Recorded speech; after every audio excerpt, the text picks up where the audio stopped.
Hi everyone! Today I want to talk to you about a phrase that just really gets my goat. And that phrase is, "Oh no, that was before my time." Now, there are occasions where that phrase is entirely appropriate. Okay. Oh, the lift is out of order today, just so you know.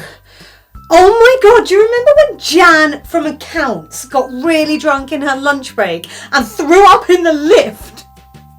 Oh no, I think that was before my time. Oh, it was really funny, but gross. I can imagine. I'm glad that was before I started working here. But there is a big difference between using it to describe a situation that you genuinely weren't around for and therefore have no recollection of, and when people choose to use it for a cultural reference point, like a piece of music or a film or TV show that came out before they were born. And it's when people use it in that context that it gets my goat. Unfortunately, time travel hasn't been invented yet. So we all do have a pretty good excuse for saying, that was before my time, when it's about a personal event that we were not around for. That's because we don't have the ability to go back and experience a situation that happened to our family members or friends or workmates before we knew any of those people. But culture is something that we can experience whether we were around when it was originally created or not. After all, music and film and television and pieces of art and cultural events do not exist in a vacuum. Things that happen in 1978 are still accessible today in 2023. Sometimes people use the phrase, "Oh, that's before my time," when they're talking about not knowing about a band or having never seen a film.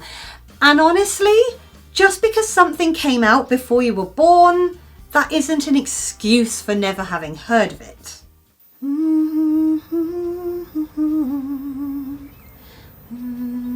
That sounds nice. What are you listening to? Oh, it's Daydream Believer by the Monkees. One of my favourite songs. The Monkees? I don't think I've heard of them. Are they a new band? No, this song was released in the 60s. Ah, that's why I don't know it. It's before my time. I was born in 1982.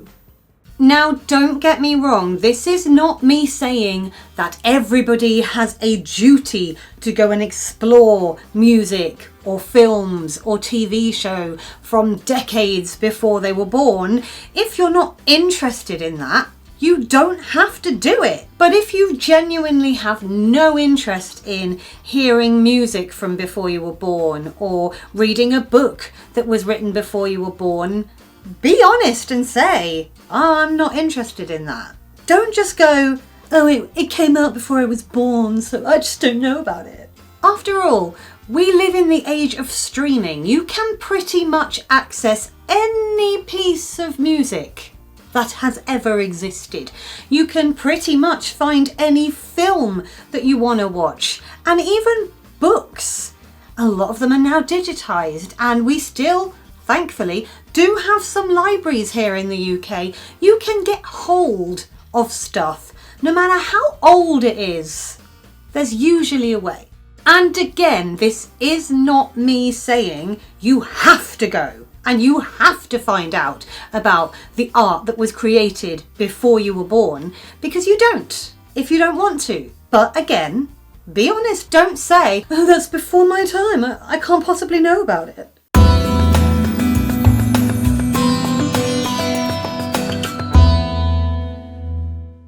I freely admit that I might be a bit biased because I grew up listening to music from before I was born. Obviously, at some point in my life, I got into the music that was current because my mum quite often had the radio on.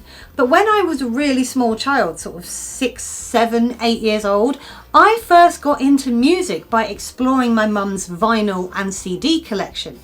I was listening to stuff by the Beatles and ABBA and the Carpenters and bands like that from, 10, 15 years before I was born.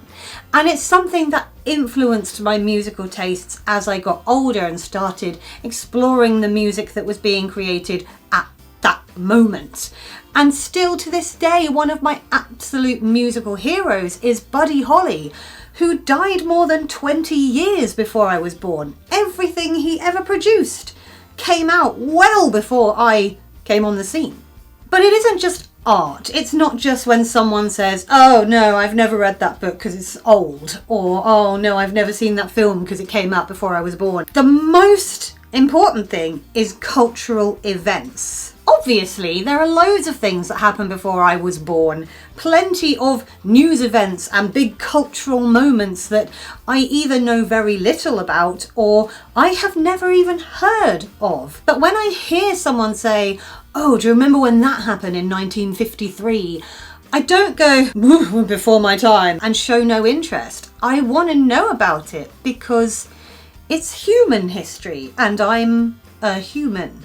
Or at least I was last time I checked. History shapes humanity and it's a big part of how we learn and grow and change as the centuries roll on. So I don't really understand when someone goes, nope, never heard of that, before my time, and just dismisses it. And I think that's one of the reasons this phrase bugs me so much. It's really dismissive. Beyond that, I don't really know why this phrase gets on my nerves as much as it does, but it really does. Maybe it's the fact that I, myself, am in my 40s now. I'm getting older, and I guess it's fair to say that there's a lot of cultural reference points. Britpop is a big one from my youth that you might say to somebody who's in their teens now, oh, what do you think of Britpop? And they might go, before my time. And I guess I probably get annoyed by that because I'm like, well, hang on a minute, that's from my lifetime. Show an interest. Yeah, I guess I am getting to the point where a lot of the stuff that people dismiss by saying that was before my time is stuff I remember being brand new. I'm so old. But yeah, maybe that's why this gets my goat so much. There are plenty of weird expressions that for some reason really narc me, but that is one that really bugs me, and I thought I would share it with you today. Maybe you will have an idea of why it bugs me so much. Does it bug you? Let me know in the comments. And is there another phrase that really does your head in when you hear it? Tell me what it is and tell me why. I find it really interesting that there are certain things a person can say to you that just make you go. If you enjoyed this video, feel free to give it a thumbs up. You can click on my floaty head up there if you would like to subscribe, and last week's video is over there. I will be back next week with some more nonsensical rambling, and until then, take care everyone. Bye!